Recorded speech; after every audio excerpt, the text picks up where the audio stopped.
The moment he dropped the silver tray, the whole house seemed to inhale at once, as if the walls themselves had been waiting for the sound to decide whether to keep standing.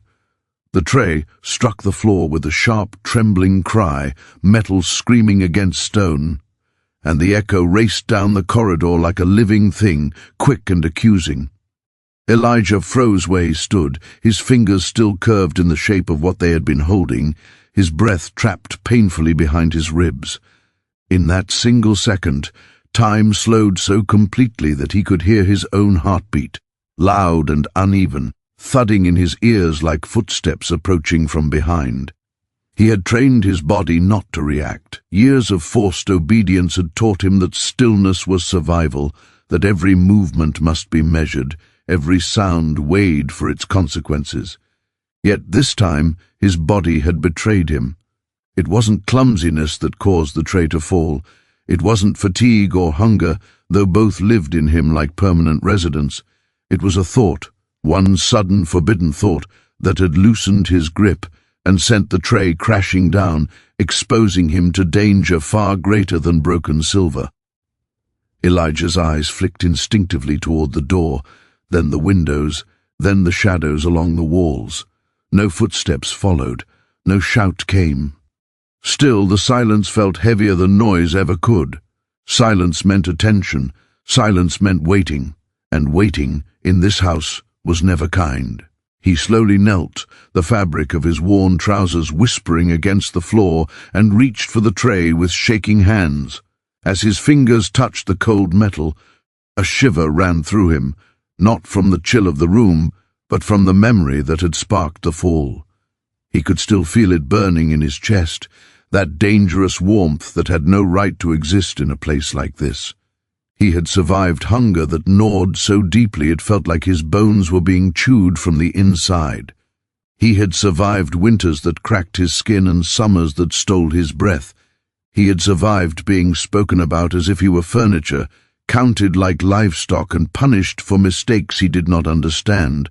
All of that had shaped him, hardened him, taught him how to endure, but no one had taught him how to survive a feeling, because this feeling was not pain, it was not fear, it was something softer and sharper at the same time, something that crept in quietly and refused to leave.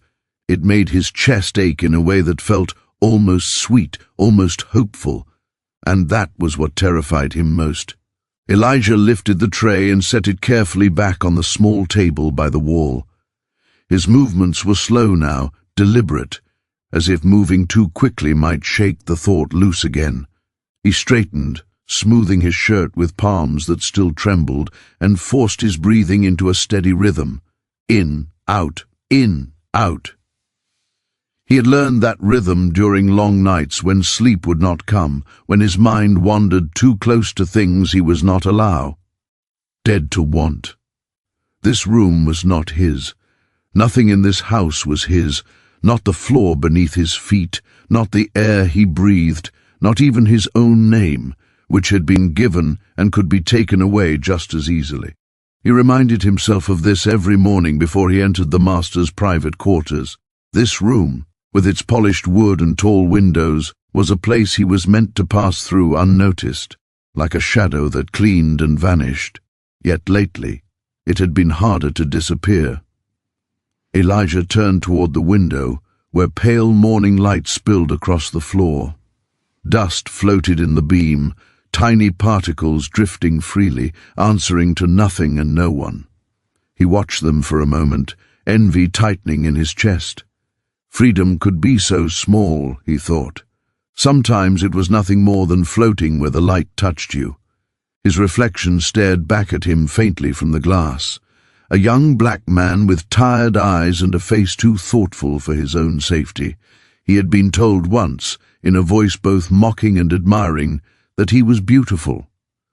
The word had unsettled him more than any insult. Beauty invited attention. Attention invited danger. He looked away from his reflection quickly, as if it might accuse him of something he was trying desperately to deny. The thought returned anyway, uninvited and insistent. It had started days ago, quietly, like a whisper he could pretend not to hear, A look held a moment too long, a voice that spoke his name without sharpness, a question asked not to command but to understand. Each small thing had slipped past his defenses, until suddenly, impossibly, they had formed something whole. Elijah pressed his lips together, jaw tightening. He should not be thinking this way. He knew that with the kind of certainty that came from long experience. Feelings like this were luxuries meant for other people, people who owned their lives, their futures, their choices.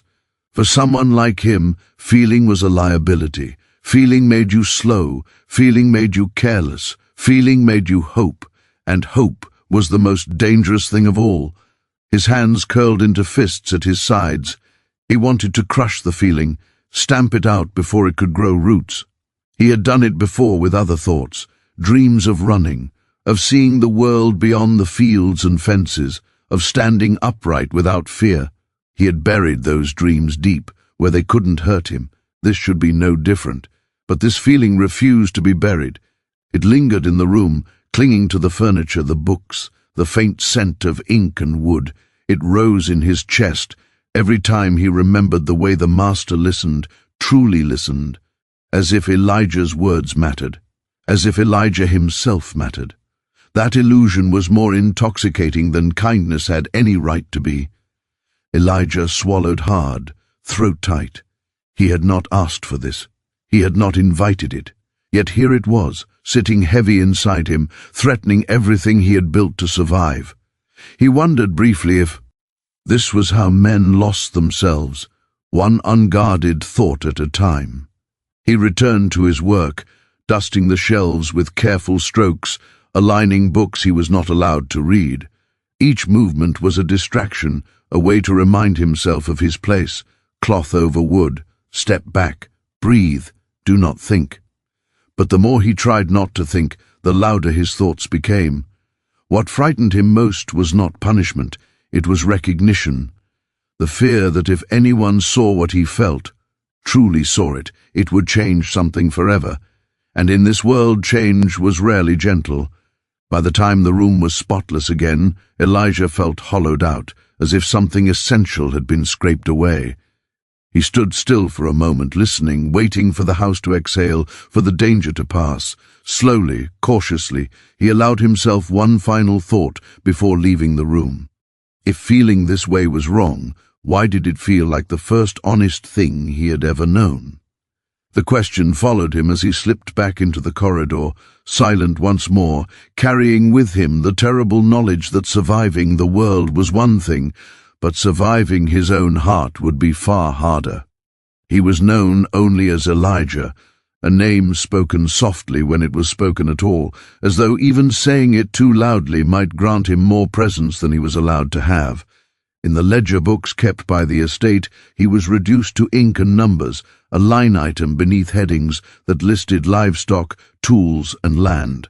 But within himself Elijah carried a full, complicated life, one that had learned to fold inward for safety. He was young, though hardship had etched lines of caution into his face that made strangers guess him older. His skin held the deep, luminous tone of polished mahogany, catching light even in the dimmest rooms, and his movements possessed a quiet grace, born not of ease, but of necessity. Each morning before the sun fully woke, Elijah rose from the narrow cot in the servants' quarters, careful not to disturb the others packed into the same space. The room always smelled of damp wood, sweat, and old straw, a scent that clung to him no matter how thoroughly he washed. He dressed quickly in clothes that had once belonged to someone else, clothes altered and re-altered until they barely fit anyone properly. There was no mirror, but he did not need one. He knew his face by memory, knew where the scars were, knew which expressions were safest to wear. Cleaning the master's private room was his assigned duty, a task that came with unspoken rules more rigid than any written law. He was to enter quietly, move efficiently, and leave no trace that he had ever been there. He was not to touch anything unnecessarily, not to read, not to linger. Above all, he was not to be seen. Invisibility, he had learned early, was a form of protection. The room itself felt like another world compared to the rest of the house. While other spaces were utilitarian and cold, this one carried warmth, intention. The flue. RS gleamed from careful polishing, reflecting the tall windows that let in generous streams of light. Shelves lined the walls, heavy with books whose spines were cracked and loved. Their titles whispered secrets Elijah was not meant to know. A large desk sat near the window, scattered with papers, quills, and small personal items that hinted at a life of thought rather than labor. Every morning, Elijah paused at the threshold before entering, drawing a steadying breath. Crossing into that room felt like stepping into a place that was forbidden not just by rule, but by nature. It was a space built for reflection, for ownership of one's mind, and Elijah had been taught that such things were not meant for him. He worked methodically, dusting surfaces with gentle care, as though the room might bruise if handled too roughly. He swept the floor in smooth arcs, wiped the desk when it was empty, and folded linens with precision. Each action was a form of discipline, a way to keep his thoughts focused on his hands rather than his heart. The rhythm of cleaning had become a language he spoke fluently, one that allowed him to exist without drawing attention. Yet even in his careful silence, Elijah could not help but absorb the atmosphere of the room. The faint scent of ink and paper, the way sunlight warmed the wood, the sense that ideas lived here and were allowed to grow freely. Sometimes, when no one was watching, he let his fingers linger on the edge of a book, feeling the texture of the leather binding, imagining the words inside like hidden doorways. He reminded himself constantly that imagination was dangerous. Elijah's days followed a predictable pattern, one that left little room for deviation. After cleaning the private room, he moved on to other duties, hauling water, scrubbing floors, running errands, always under watchful eyes. The overseers valued obedience above all else, and Elijah had learned to provide it without complaint. His silence was often mistaken for dullness, and he let that misunderstanding stand. It was easier to be underestimated. What no one saw was the way Elijah observed everything. He noticed how voices changed depending on who was listening, how laughter could turn sharp in an instant, how kindness was sometimes just cruelty wearing a softer face. He learned the moods of the house the way sailors learn the sea, reading subtle shifts that warned of storms before they broke. Despite his careful nature, there were moments when his invisibility faltered, when eyes lingered a fraction too long. Whispers followed him occasionally, comments passed between those who thought he could not hear. He was aware of how he looked to others, of the way beauty could be both a gift and a threat.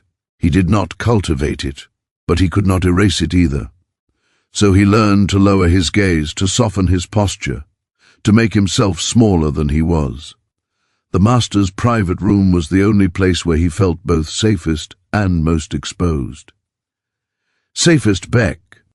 Oz, it was quiet, removed from the constant scrutiny of the rest of the house. Exposed because it belonged to someone whose power was absolute, someone whose favor or displeasure could shape Elijah's life in ways too vast to fully comprehend. At first, Elijah rarely saw the master there. Most mornings, the room was empty, the bed neatly made, the desk abandoned in the rush of daily affairs. On those days, Elijah worked quickly, efficiently, and left without a trace. But there were mornings when the master lingered, seated by the window or standing near the shelves, lost in thought. On those mornings, Elijah's heart beat faster, not from fear alone, but from an unfamiliar tension he could not quite name. He kept his head down, focused on his tasks, every sense alert. He felt the presence in the room like a change in air pressure, undeniable even when unacknowledged. He told himself it was nothing, just another human sharing space, just another reminder of the imbalance that defined his existence. Yet something about those moments unsettled him more deeply than overt cruelty ever had. Elijah had long ago accepted that his life was shaped by forces beyond his control. He did not waste energy railing against it, because survival demanded conservation of strength. What unsettled him now was the faint, creeping sense that something within him was waking up, stretching, testing the boundaries he had built so carefully. He thought often of his mother, though her face had blurred with time. He remembered her voice more than anything else, the way she spoke his name as if it were a blessing rather than a burden. She had taught him, in quiet moments stolen from exhaustion, that dignity was something no one could take unless you surrendered it. Elijah held on to that lesson fiercely, even as the world tried to strip it from him piece by piece. Cleaning the master's room became more than a task. It became a daily trial of restraint. Each object he touched reminded him of how close he was to a life he could see but never reach. Each morning he left the room feeling as though he had walked along the edge of a cliff, steady only because he refused to look down. He believed, truly believed, that as long as he remained invisible, as long as he kept his emotions locked away, he would endure. He had endured everything else. What he did not yet understand was that endurance, while powerful, was not the same as living, and that the quiet routine he clung to was already beginning to fracture under the weight of something he could neither name nor escape. That morning the master was still there. Elijah sensed it before he saw him, the way one senses a storm before the clouds fully gather. The room felt occupied, claimed by a presence that altered its shape and weight. The air carried a subtle tension, as if every object were holding its breath. Elijah slowed his steps at the threshold, fingers tightening around the cloth he carried, and carefully adjusted his expression into the neutral mask he wore so well. The master sat by the window, angled slightly away, a book resting open in one hand, though his eyes were not moving across the page. Morning light poured in around him, pale and soft, outlining his profile in gold. He looked less like an authority figure in that moment, and more like a man caught mid-thought, suspended between ideas. That, somehow, made him more dangerous. Elijah lowered his gaze immediately. He reminded himself firmly of the rules. Do not look. Do not speak unless spoken to. Do not exist more than necessary. He stepped into the room quietly, the familiar sounds of his work grounding him, the whisper of fabric, the gentle tap of wood, the muted brush of dust being cleared away. For several long minutes, the only sound was the distant creak of the house waking up around them. Elijah worked near the shelves, his back partially turned, aware of every movement behind him without daring to confirm it. He could feel the master's attention like a warmth against his skin, not oppressive, but undeniably present. Then it happened. Elijah glanced up without meaning to. It was an accident, truly, a fraction of a second born of instinct rather than intention. Perhaps he sensed movement. Perhaps he felt the shift in the air. Whatever the reason, his eyes lifted, and in that brief moment they met the master's. Time did something strange. The world narrowed to the space between them, the rest of the room blurring at the edges. Elijah's breath caught sharply in his chest, a reflex he could not control. The master did not look away. There was no anger there, no cold appraisal, no familiar expression of ownership or dismissal. Instead, there was something quieter, something searching, recognition, not of property, not of function, but of person. Elijah's heart slammed painfully against his ribs. He dropped his gaze at once, shame and fear flooding him in equal measure. He waited for the reprimand, the sharp word, the reminder of his place. It did not come. Instead, the master spoke. Elijah. The sound of his name startled him more than a shout ever could have. It was spoken clearly, without command, without cruelty, just his name, shaped carefully, as if it mattered how it landed. Yes, sir, Elijah replied automatically, his voice low, controlled, empty of anything that could be mistaken for familiarity. There was a pause. Elijah kept his eyes on the floor, his body rigid, prepared for anything. His mind raced through possible outcomes, calculating risks the way he always did. Had he done something wrong? Had the look lingered too long? Had he crossed an invisible line he hadn't seen? "You needn't rush," the master said finally. The words made no sense at first. Elijah frowned faintly before he could stop himself. Rush? He was not rushing, he was moving exactly as he always did, efficient, silent, unremarkable. "Yes, sir," he said again, because there was nothing else he could safely say. Another pause star etched between them, longer this time, filled with unspoken thoughts. Elijah felt exposed in a way he couldn't explain, as though the master could see the careful architecture of his restraint, the walls he had built around himself. "You do this room every morning," the master continued, more observation than accusation. "Yes, sir." "You're thorough?" Elijah's fingers tightened around the cloth. Praise was dangerous. Praise invited expectation. Expectation invited attention. Attention led nowhere good. "I do my duty," he replied. The master hummed softly a thoughtful sound. "Do you?" The question struck Elijah harder than any command. It was not rhetorical. It was not meant to assert dominance. It sounded impossibly like curiosity. Elijah did not answer. He could not. There was no correct response to a question like that, not from someone like him. Silence, in this case, felt safer than honesty. The master stood then, closing the book and setting it aside. The movement drew Elijah's awareness sharply upward, though he resisted the urge to look. He sensed the man crossing the room, felt his presence shift closer. "You may look at me when I speak to you," the master said gently. The words sent a jolt through Elijah's body. Permission was another dangerous thing. Permission blurred boundaries that were meant to stay sharp. Slowly, cautiously, Elijah lifted his eyes. Up close, the master looked different than he did from a distance. Less imposing, more human. Lines of fatigue etched his face, shadows beneath his eyes hinting at sleepless nights. His gaze, when it met Elijah's, held no mockery, no superiority. Instead, there was something unsettled there, something Elijah recognized because he had seen it in his own reflection more times than he cared to admit. Conflict. For a moment neither of them spoke. The silence between them was not empty. It was full of questions, of things left unsaid, of a shared awareness that something unusual was unfolding. "I've noticed you," the master said quietly. The admission sent a chill through Elijah. He swallowed, his mouth suddenly dry. "I try not to be a disturbance, sir." "You aren't," came the immediate reply. Too immediate, as if the thought had been waiting.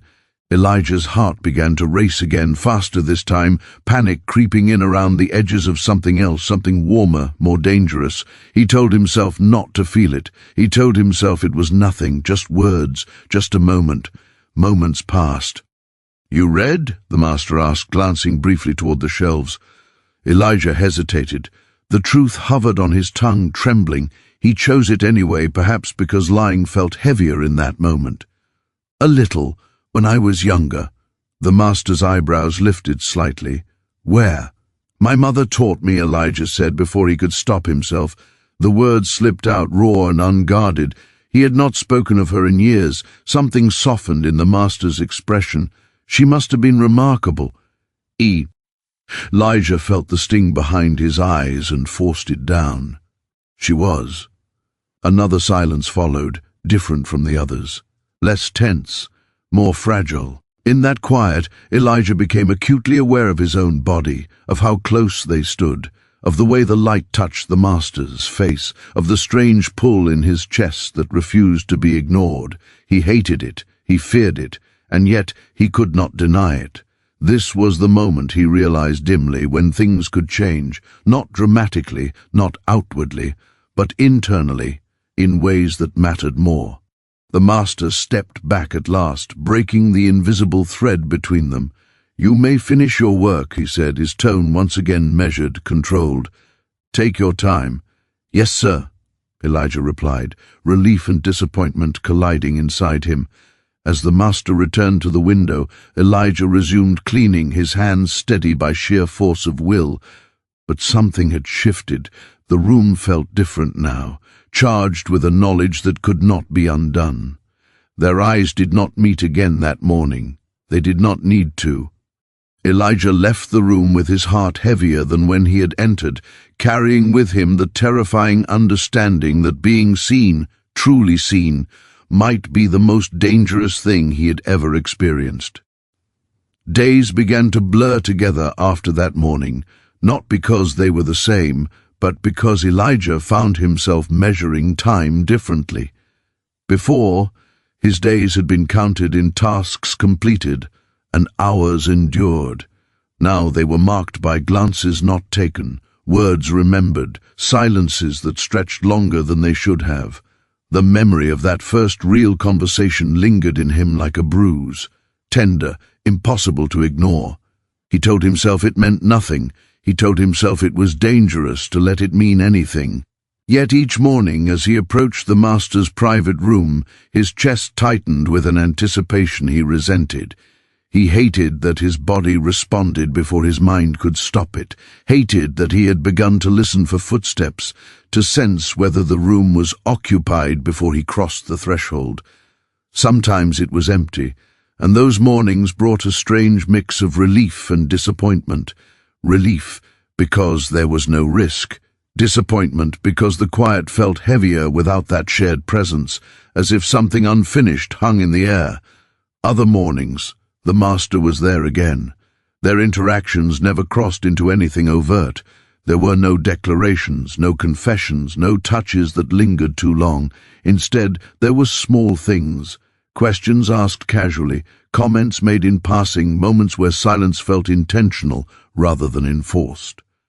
The master asked about Elijah's work, his upbringing, his thoughts on things Elijah had never been asked to think aloud about before.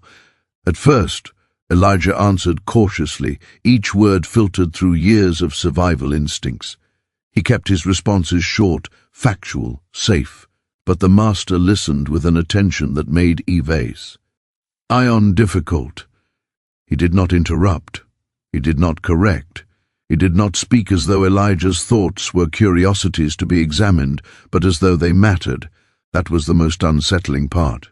One morning, as Elijah dusted the desk, he noticed a book left open. He recognized the language not by title but by rhythm. Poetry.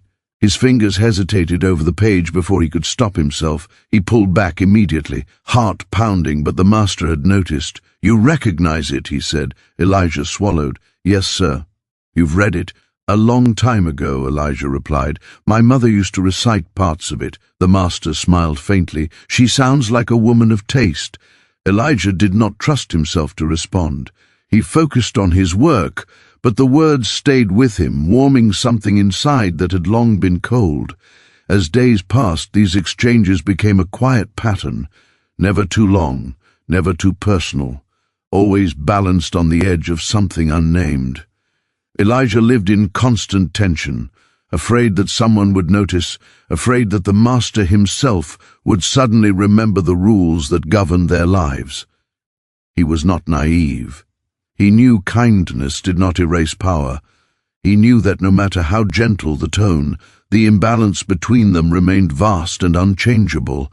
That knowledge anchored him even as something inside him strained against it. At night, lying on his narrow cot, Elijah stared into the darkness and replayed every word, every look. He scolded himself for the way his heart responded, for the way he imagined conversations that would never happen. He reminded himself that affection, especially from someone in power, could be a trap. He had seen enough of the world to know that. And yet, there were moments, brief, dangerous moments, when he wondered what it would feel like to be seen without condition, to be spoken to without fear, to be valued not for his labor but for his mind, his presence, his humanity. Those thoughts scared him more than anything else. One evening Elijah lingered in the master's room longer than usual, straightening objects that did not need straightening. The master stood by the window again, watching the sun dip low, the sky painted in colors Elijah rarely had time to notice. "You ever think about leaving?" the master asked suddenly. The question hit Elijah like a blow. He froze, heart slamming against his ribs. Leaving. The word echoed in his mind, heavy with longing and terror. Don't think about things that aren't possible, Elijah said carefully. The master turned to look at him, his expression unreadable. Possibility is a matter of circumstance, he said. Circumstances can change. Elijah laughed softly, bitterly, before he could stop himself. Some circumstances don't, he replied. The truth of it sat heavy between them. The master did not argue. Instead, he nodded slowly, as if acknowledging something painful. You're right, he said. That's the lie we tell ourselves to sleep at night. Elijah looked at him then, truly looked at him, and saw the weight the man carried. The guilt, the conflict, the awareness of his own role in a system he benefited from and perhaps despised. It did not absolve him, but it complicated him. That complexity made Elijah's feelings harder to contain. The breaking point came quietly. It was late, the house unusually still. Elijah was folding linens when the master spoke again, his voice low, almost hesitant. You shouldn't be here so late. I was told to finish, Elijah replied. The master sighed. That was my instruction. I should have been clearer. There was a pause. Then, softer, I don't like keeping you longer than necessary, something in Elijah snapped. Not loudly, not dramatically, but enough. The words had chipped away at him all day, all week, all month. He felt the truth rise up, hot and painful, demanding to be acknowledged. I shouldn't feel this way about you, he said suddenly. The words hung in the air, fragile and irreversible. The master turned fully toward him, shock flashing across his face before being replaced by something deeper, heavier. Elijah, I know, Elijah continued, his voice trembling despite his efforts to steady it. I know what this is. I know what it can't be. That's why I shouldn't feel it. That's why I've tried not to. Silence stretched between them, thick and suffocating. The master took a step forward, then stopped, as if an invisible line barred his path. You're right, he said quietly. You shouldn't have to carry that. Elijah let out a shaky breath, tears burning behind his eyes. Then please, he said, almost pleading, don't look at me like that anymore. Don't speak to me like I'm something I'm not allowed to be. The master's face tightened with emotion. For a moment Elijah thought he might refuse, might deny everything, might retreat behind authority and order. Instead, he turned away, shoulders heavy.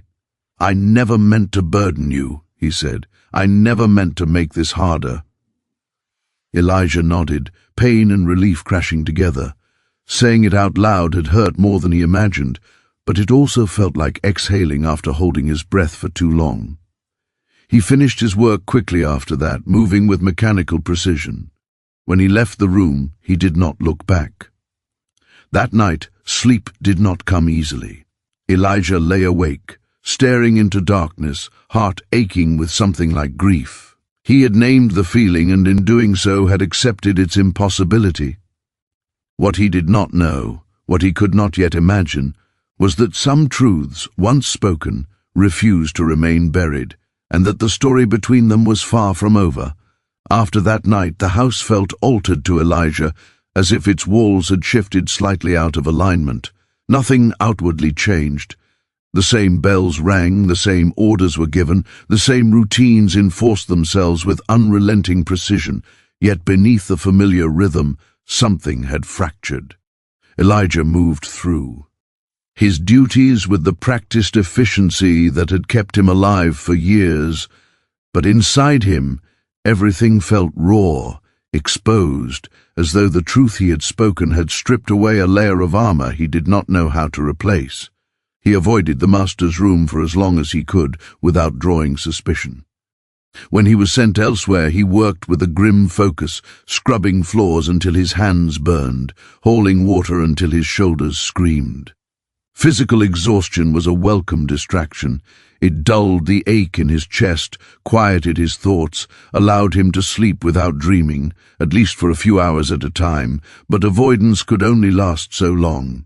When the order finally came for him to return to the private quarters, Elijah felt a familiar tightening in his chest, sharper now, edged with dread.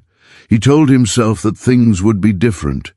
Now just a moment too long, as if the view beyond held answers he could not find inside the room.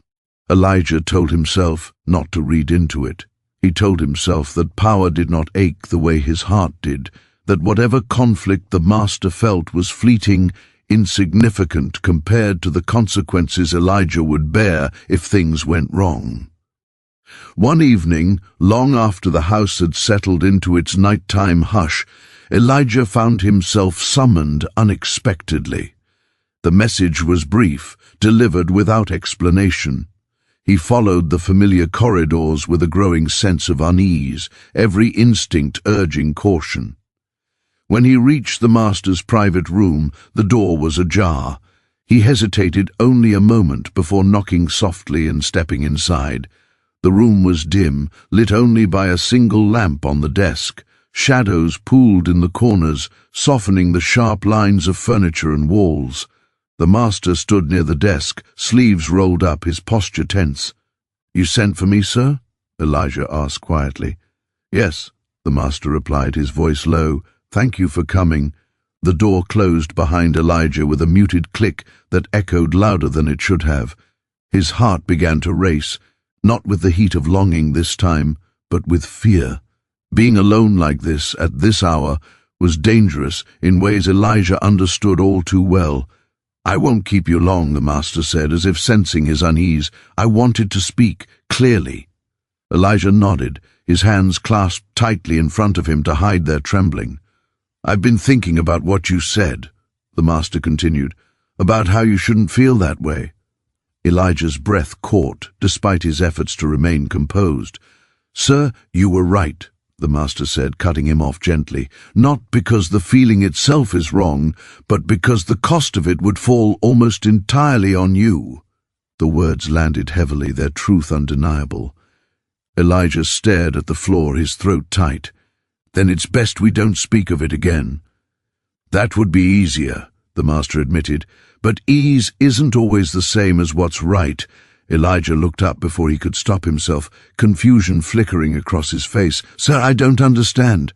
The master exhaled slowly, running a hand through his hair. "I've lived comfortably on the lie that this is simply how things are," he said, "that my discomfort is the worst thing I'll ever have to face. Meeting you, speaking with you, made that lie harder to maintain." Elijah felt a flicker of anger rise, unexpected and unwelcome. "With respect," he said carefully, "your discomfort isn't what scares me." "I know," the master replied softly. "That's precisely the problem." Silence stretched between them, thick with unspoken truths. Elijah shifted his weight, painfully aware of the imbalance that still governed every word exchanged. "I won't pretend my feelings don't exist," the master said at last, "but I will not allow them to endanger you. That's a line I won't cross." Elijah's chest tightened. "And what does that mean for me?" "It means," the master said, voice steady now, "that I intend to change what I can." The words sent a chill through Elijah. Change was a dangerous word, heavy with promise and peril. "Change how?" he asked quietly. The master turned to the desk, opened a drawer, and withdrew a stack of papers tied neatly with twine. He did not hand them over yet. He held them, as though weighing their significance. "I've been arranging things," he said, slowly, carefully. "There are limits to what I can do openly, without drawing attention, without provoking retaliation that would harm more than it helps." Elijah's pulse pounded in his ears. "Sir, I don't—" "These papers," the master continued, "are part of that arrangement. They are not finished, not yet, but they will be." Understanding dawned slowly, terrifying and bright all at once. Elijah's knees felt weak. "You shouldn't do this," he whispered, "not because I don't want it, but because it could cost you." The master met his gaze, something resolute settling into his expression. "Some costs are long overdue." Elijah shook his head, overwhelmed. Hope surged inside him, sharp and almost painful, followed closely by fear. He had spent his life training himself not to want things he could not have. Now, the possibility of freedom, real, tangible freedom, stood before him like a door he was afraid to open. "I didn't say those words to ask for this," Elijah said. "I said them because I was drowning." "I know," the master replied, "and I'm sorry it took that for me to hear you." They stood there, the weight of history pressing in on them, the future trembling uncertainly just beyond reach. Nothing was resolved in that moment. No promises were finalized, no papers exchanged. But something had shifted again, deeper this time, irreversible. When Elijah finally left the room, his steps felt unsteady, as though the ground beneath him had begun to move. He did not know what would come next. He only knew that the quiet endurance he had relied on for so long was no longer enough.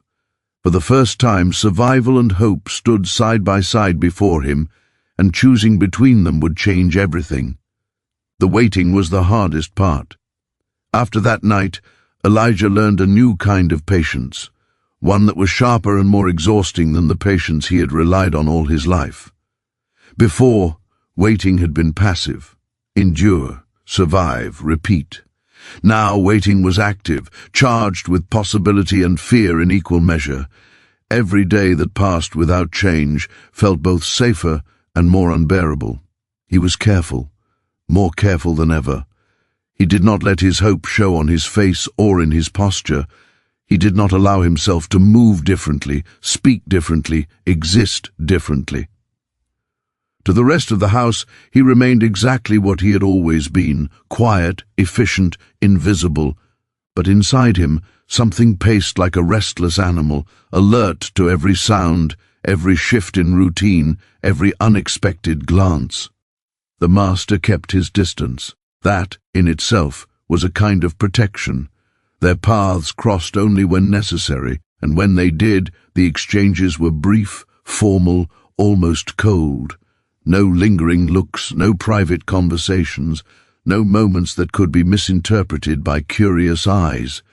It was as though they had both agreed, without speaking, that restraint was essential.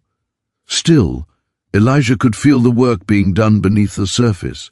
It revealed itself in small, indirect ways. An overseer reassigned suddenly without explanation. A ledger corrected quietly, a shipment delayed. These things meant little to most people, but Elijah noticed patterns he always had, and the patterns suggested preparation. At night, lying on his cot, Elijah wrestled with thoughts he could not silence. What if it was a lie? What if the promise, never, spoken plainly, but heavy all the same, was simply another illusion born of kindness and guilt? He had seen enough broken promises to know how easily hope could be offered and withdrawn, yet there were moments, fleeting but undeniable, when evidence cut through his doubt. Once, while hauling supplies, he overheard two men whispering angrily about unnecessary complications and papers that shouldn't exist. They fell silent the moment they noticed him, their expressions tight with irritation. Elijah kept his head down, his heart pounding. Another time, a clerk, one who usually ignored him entirely, hesitated before snapping at him to move along, as though restraining himself from saying more. The air around the house felt tense, stretched thin by secrets and suppressed conflict. Elijah understood the danger of this kind of tension.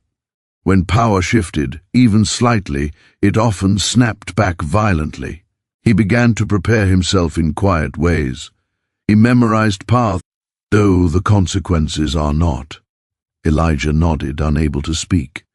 "The papers are complete," the master continued. "They've been verified, recorded. There will be no legal challenge." Elijah's breath left him in a shaky exhale.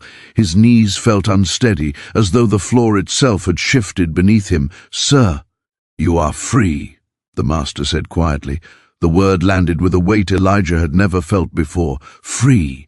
He had imagined it so many times in so many forms that he had almost convinced himself it was a myth, a concept meant to taunt rather than transform. Hearing it spoken aloud felt unreal, like waking from a dream and realizing you were still dreaming. "I don't expect you to thank me," the master added. "This isn't a gift, it's a correction." Elijah swallowed hard, his vision blurring. "I don't know what to say." "You don't need to say anything," the master replied, "but you do need to listen." He slid the envelope across the desk, stopping just short of Elijah's reach. "You cannot leave immediately," he said. "That would draw attention. People would ask questions. You will remain here a short while longer, but under different circumstances." Elijah's heart began to race again, fear creeping back in. Different how? "You will be paid for your work," the master said. "Your duties will change. You will not be under the authority of the overseers, and when the time comes, you will leave openly, with papers in hand." Elijah stared at the envelope, afraid to touch it, as though it might vanish if he did. "And after that," the master said, "your life is your own." Silence filled the room, heavy and sacred. Elijah felt something inside him break open, not loudly, not dramatically, but enough that tears spilled down his cheeks before he could stop them. He turned away instinctively, ashamed of the display. "Don't," the master said gently. "You've earned every tear." Elijah pressed a hand to his mouth, struggling to breathe. Freedom felt overwhelming, almost frightening in its vastness. Who was he without chains, without orders, without the constant threat that had shaped every choice he had ever made? The master seemed to understand his turmoil. "You don't owe me anything," he said. "Not loyalty, not affection, not forgiveness." Elijah looked at him then, really looked at him, and saw not a savior, not a villain, but a man standing at the edge of his own conscience. "But I do owe you honesty," the master continued. "What I feel hasn't vanished, it won't, but it can never guide your future. That choice must be yours alone." Elijah nodded slowly. "I understand." "Good," the master said, "because freedom means choice, even when the choice is difficult." Elijah reached for the envelope at last, his fingers brushing the paper. It felt solid, real, proof that this moment was not imagined. "Where will you go?" the master asked. Elijah considered the question carefully. For the first time it was not a fantasy, but a deck. "I don't know yet," he admitted. "Somewhere I can learn, somewhere I can live, without looking over my shoulder." The master nodded. "There are places I can recommend, people who will help you begin." Elijah met his gaze steadily. "I'll accept guidance," he said, "but the path needs to be mine." A faint smile touched the master's lips, as it should be. They stood there for a long moment, the weight of what had passed and what would never be settling gently between them. There was sadness in it, and relief, and something like respect. When Elijah finally turned to leave, the envelope held securely against his chest, he paused at the door. "I meant what I said," he told the master quietly, "about how I shouldn't feel that way." The master inclined his head. "And I meant what I said about you not carrying it alone." Elijah nodded, then stepped out into the corridor. As the door closed behind him, he felt the air change, not because the world had become kinder overnight, but because for the first time it was his to face on his own terms. Freedom, he realized, was not the end of struggle. It was the beginning of becoming. Leaving did not happen all at once. Freedom, Elijah discovered, was not a door flung open, but a corridor walked slowly, under watchful eyes, with careful steps measured for safety. The envelope with his papers stayed hidden beneath his mattress, wrapped in cloth, pressed close to him at night, like a fragile promise. He touched it often, not to reassure himself that it was real, he knew that now, but to remind himself that patience was still required. The house changed its relationship to him in subtle ways. He was no longer ordered about with the same sharpness. Overseers were curt but restrained, as if warned. His tasks shifted from the heaviest labor to work that kept him visible but controlled: errands, inventory, correspondence deliveries. He was being positioned, he realized, neither fully inside nor fully outside the system that had defined him. That in-between space was unsettling. Some nights, fear crept back in full force. Elijah would wake suddenly, heart pounding, convinced the papers had been discovered, convinced this was all a test or a cruel joke. He had lived too long under threat to trust stability. Freedom felt fragile, like glass, beautiful, clear, and easily shattered. Yet there were moments unexpected and quiet, when the world revealed itself differently. He noticed how the sky looked when he was not rushing beneath it. He noticed birds, not as background noise, but as living things that chose where to land. He noticed his own reflection more often, not with shame or caution, but with curiosity. Who was this man becoming, standing straighter, meeting eyes without immediately lowering his own? Others noticed too. A woman in the kitchen's older, sharp-eyed, regarded him one afternoon with open curiosity. "Something's different about you," she said plainly. Elijah stiffened. "Different how?" She shrugged. "You walk like you expect tomorrow." The words stayed with him long after he left. Not everyone was kind. Whispers followed him more openly now. Suspicion grew among those who thrived on hierarchy. Elijah understood that resentment often masqueraded as righteousness. He kept his answers brief, his demeanor calm, refusing to provide fuel for rumors that could still turn dangerous. The master remained distant, deliberately so. When their paths crossed, there was acknowledgement without familiarity, respect without closeness. Elijah understood the necessity of it, even as a quiet ache settled in his chest. This distance was part of the price, one he accepted willingly. One evening, near the end of his final week, Elijah was called in for what he knew would be the last conversation. The private room looked the same as it always had, but to Elijah it felt entirely different, no longer a place of tension, but of closure. The master stood near the desk, hands resting flat against its surface, as if grounding himself. "You leave at dawn," he said. "Yes, sir. There will be a carriage waiting beyond the east gate. Supplies, a letter of introduction." Elijah nodded. "Thank you." A pause followed, thick but not uncomfortable. "I want to be clear," the master said. "What you do after tomorrow, where you go, who you become, it will have nothing to do with me." Elijah met his gaze steadily. "I understand, and I want you to know," the master continued, voice tight, "that this was never meant to bind you to me in any way. If you walk away and never think of this place again, that will mean I've done at least one thing right." Elijah considered that.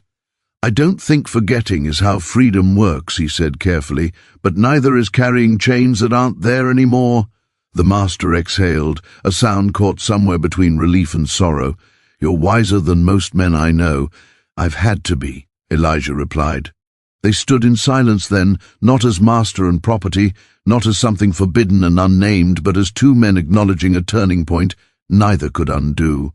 "I hope," the master said quietly, "that you find joy, not just safety, not just survival, real joy." Elijah felt emotion rise, sharp and unexpected. "I hope you find courage," he said in return, "the kind that doesn't wait for someone else to suffer before it acts." The words were not cruel, they were honest.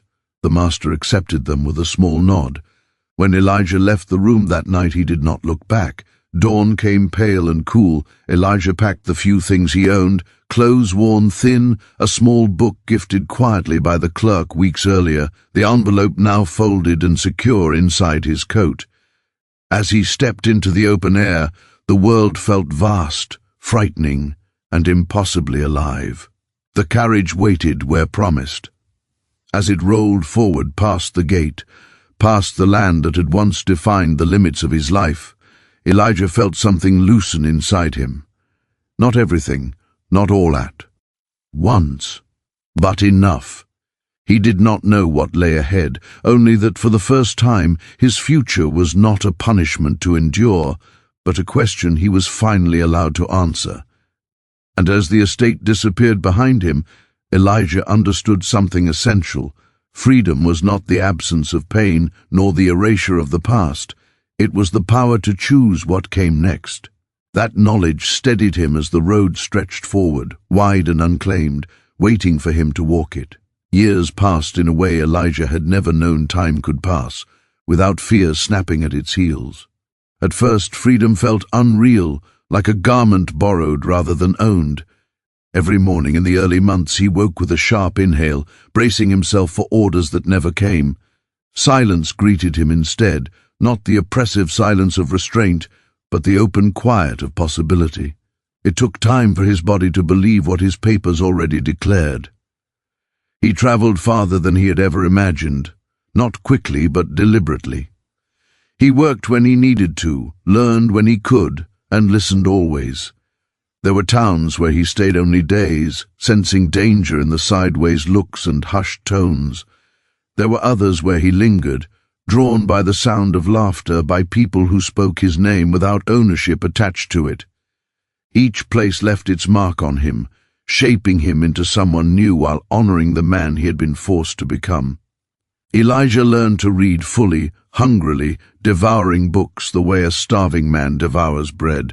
Words gave him structure for thoughts he had carried in silence his entire life. He learned numbers, history, law, especially law. Knowledge, he discovered, was another kind of freedom, one that could not be signed away or stolen in the night. He learned how systems were built, how they justified themselves, how they could be challenged. This learning did not erase his past, but it gave it meaning. There were nights when memory returned uninvited, the echo of chains in his dreams, the weight of being watched, the room with the tall windows and the man who had looked at him and truly seen him. Those memories no longer burned the way they once had. They ached, softly, like old scars that reminded him of survival rather than pain. He no longer wished things had been different. He understood now that longing did not mean regret. It meant he had been human in a world that tried to deny him that truth. Eventually, Elijah settled in a small town where the air smelled of rain and ink, where the streets were narrow and alive with voices. He found work teaching children to read, children who looked at him with curiosity rather than fear, who accepted his presence as natural and unquestioned. In their laughter, he felt something loosen in his chest that he had not known was still clenched. He took a room of his own, modest but clean, with a single window that caught the sun just right in the mornings. On some days, he cleaned it slowly, deliberately, not out of obligation, but out of care. Each sweep of the floor reminded him of how far he had come. This was not a space he passed through unseen. This was a place that bore his name, his choices, his life. One afternoon, as he folded freshly washed linens, sunlight spilling across the floor, Elijah paused. The movement was so familiar that it startled him. For a moment, the past brushed against the present, not painfully, but gently. He smiled, a small, genuine smile that came from deep within. "I shouldn't feel this way about you," he had once said. Believing love was a weakness, believing feeling was a risk he could not afford. Now he understood the truth. Love had not been the danger, silence had been, invisibility had been. Love, whether for knowledge, for people, for dignity, for himself, had been the force that carried him forward when endurance alone was no longer enough. Elijah stood in the light, breathing freely, knowing that his story did not end with freedom papers or distance traveled. It ended here, in this moment of peace, where he belonged fully to himself. And for the first time in his life, that was more than survival. It was victory.